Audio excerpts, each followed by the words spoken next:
রব্বুল আলামিন আল্লাহ তাআলা ফেনী ও নোয়াখালীর মানুষদের অবস্থা বেশি ভালো না। আল্লাহ, আপনি তাদেরকে হেফাজত করেন। আপনি যদি হেফাজত না করেন, কে তাদেরকে হেফাজত করে দেব? আল্লাহ, আল্লাহ, আপনি তাদেরকে হেফাজত করেন। আল্লাহ, বন্যা কবলিত মানুষগুলোকে আপনি হেফাজত করেন।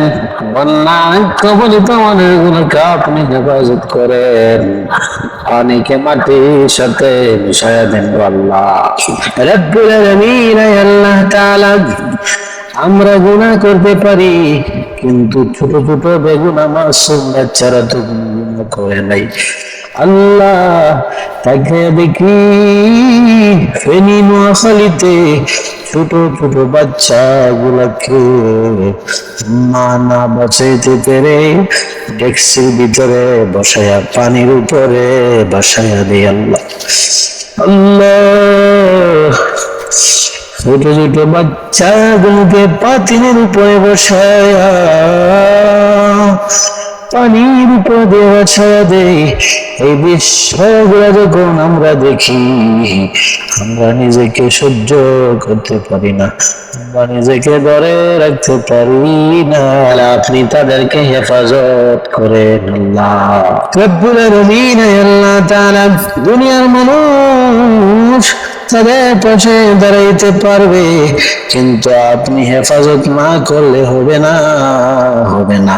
আয় আল্লাহ তাআলা, আপনি তাদেরকে হেফাজত করেন আল্লাহ।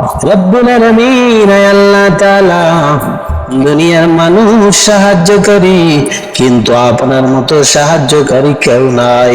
আল্লাহ, আপনার কুদরতি খাজানা থেকে এদেরকে সাহায্য করে হেফাজত করে নিন আল্লাহ। রব্বুল আলামিন আল্লাহ তাআলা, বাংলাদেশের যে কোনো প্রান্ত থেকে যে বান্দারা এদেরকে সাহায্য সহযোগিতা করার জন্য দৌড়ায়া যায়, এই বান্দাদের মেহনত গুলাকে কবুল করে নিন আল্লাহ। ও রব্বে কারীম আল্লাহ, এই বান্দাদেরকে আপনার হাতে সুপুর্দ করে দিলাম, আপনি এদের জন্য জিম্মাদার হয়ে যান গো আল্লাহ। রব্বুল আলামিন আল্লাহ তাআলা, আমাদেরকে মানবতার পাশে দাঁড়ানোর তৌফিক দান করে দেন আল্লাহ। আমাদেরকে মানবতার পাশে দাঁড়ানোর তৌফিক দান করে দেন আল্লাহ।